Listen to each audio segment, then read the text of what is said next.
atenta. Tani kemi edhe zërin e qytetarëve që përsëri ankohen, por nuk dëgjohen. Pra e thash përpara që korrupsioni i madh në njësitë administrative lëm mjaft për dëshiruar.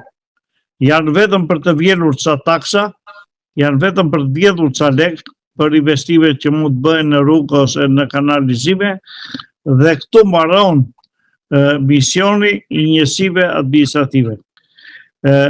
Kur vevi ke policia pasaj nëpërmjet një rishfeti duke marrë edhe atje niveli i korrupsionit është mjaft i lartë. Dhe nuk luftohet me ngjarje që mund ndodhi. Sepse ngjarja kapi, si për pasojë kapi atë patrullën që ishte atje dhe e pushoi nga puna, kapi atë inspektorin e qarkullimit që pushoi nga puna, por humbën 2 njerëz të cilat nuk kthehen më. Janë 2 voglush të cilët i dojnë familjet e tyre. Pra ju dojnë zemra atyre. Janë fatkeqësi që ndodhin në shtetet e zhvilluara demokratike, ndodhin shumë pak. Dërsa tek ne janë bërë sikur jemi në gjendje lufte, jo sikur jemi në një shtet demokratik, me një zhvillim demokratik dhe ku duhet ligji të jetë primari për gjithçka.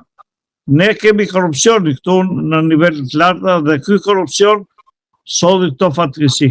Aq më tepër tani çfarë ndodh edhe me një prej familjeve ndjes se u ndërpreva avokat sepse njëri prej fëmijëve nuk i kishte prindit në Shqipëri, sipas medjave, burimeve mediatike, 2 prindit ishin në Itali, pasi babai, pra i djalit që një prej djemve që humbi jetën, me sëmundje rënd. Pra kush po qëndron edhe afër kësaj familje tani që përfundojnë në këtë gjendje? Shiko, atje ku është pellu i kputur, kuptoj ndodhin edhe tragjedi të tilla. Në një petë të kputur ku gjyshja mbante fëmin, mbante nipin për të arritur, sepse babai ishte me sëmundje të pashërueshme në Itali dhe kishte vajtur për të marrë mjekimin, kuptohet që tragjedia shtohet akoma më tepër. Dhimbja shtohet akoma më tepër. Këtu nuk ka më se kush da presin dhe kush da përcjelli mortori nga jo derë. Tu kryesorja është, do të ndërgjegjësohen këta drejtues mjetësh. Këta që hypin në një mjet i cili është vrasës. Si mund të hypësh ti i pirë tap në një mjet dhe jo vetëm cetës me shpejtësi, jo vetëm që e paralajmëruar disa herë për veprim që ke kryer, por tenton dhe largohesh nga vendi i ngjarjes. Kjo është akoma më kriminal. Në vend që të ndihmosh ata që ti i dëmtove, ikën dhe largohesh. Kjo është më e rëndë akoma. Pra kjo tregon edhe më tepër një mungesë kulture dhe mungesë ndërgjegjësimi nga ana e gjithë këtyre drejtuesve të tjetër. Se ai mund të fshehë, pa çka s'u kap, ai mund të fshehë dhe përsëri mund të perdë lejnë e drejtimit me anë të një korrupsioni duke dhënë një rishfet atje 200.000 lekë ose një çmim tjetër për këtë rishfet. Pra, kjo tragjedi duhet të jetë një kampanë alarmi dhe një analizë e fortë që për ta fëmijët vegjël të ketë kënd e lojrash.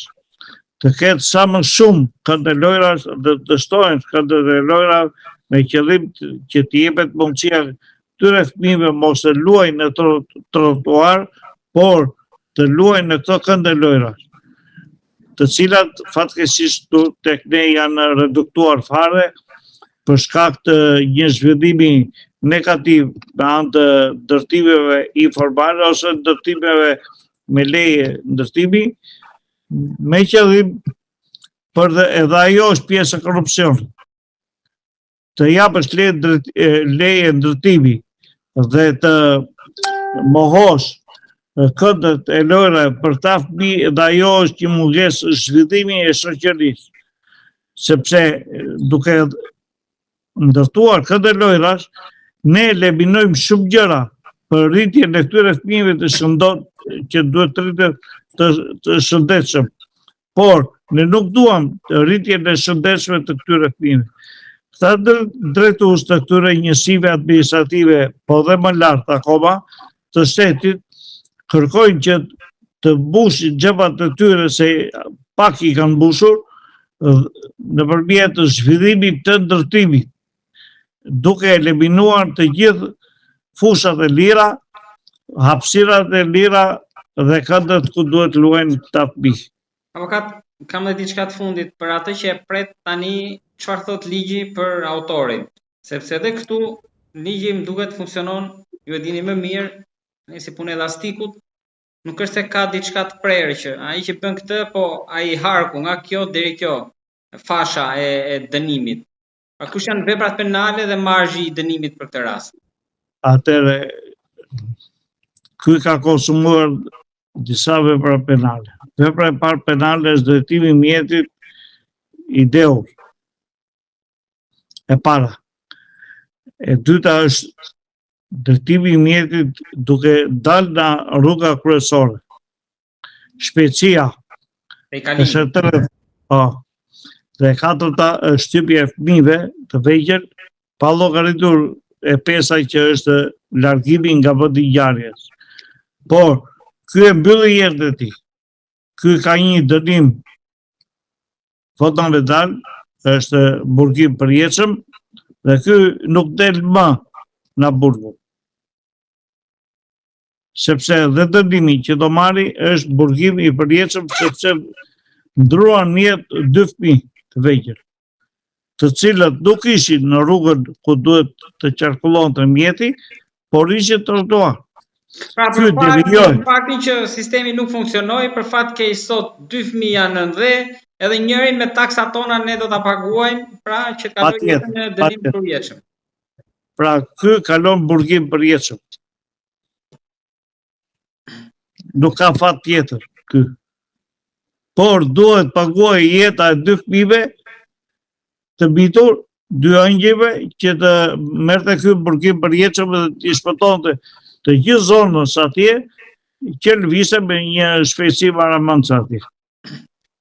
Duke uruar që ngjarje të tilla të mos kemi më dhe gjithë ajo analizë e saktë e qartë e ftohtë që avokat bët për këtë rast se ku qëndrojnë problemet, duke i evidentuar dhe nxjerrë në pa, uroj që institucionet t'i dëgjojnë për t'i shmangur në të ardhmen ngjarje të tilla. Avokat, unë falenderoj shumë për bisedën dhe uroj që herë tjetër dëgjojmë për lajme pozitive, jo drama të tilla në familjet shqiptare dhe tragjedi që i kanë prekur të gjithë.